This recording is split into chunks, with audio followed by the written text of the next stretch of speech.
இப்போ நான் எங்கே போக போகிறேன்னா பஸ்ஸில் இருக்கேன். எந்த பஸ்ஸில் இருக்கேன்னா ஊட்டி பஸ்ஸில் இருக்கேன். ஊட்டிக்கு போக போகிறேன் இப்போது. அதனால அம்மா கிட்ட ராத்திரி படுக்கும் போதே சொல்லிட்டேன், அம்மா நான் ஊட்டிக்கு போகிறேன். அப்போது பார்த்து போயிட்டு வா அழுவா.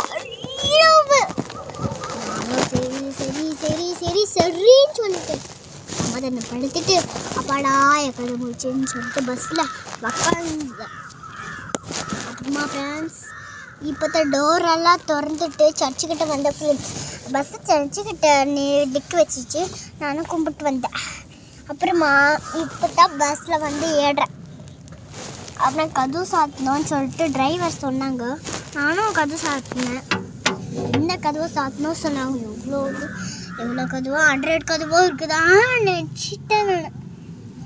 100 கதவு 300 கதவு 100 கதவு அப்படி சொல்லிட்டு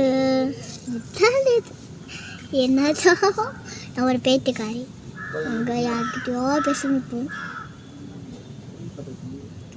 ஐயோ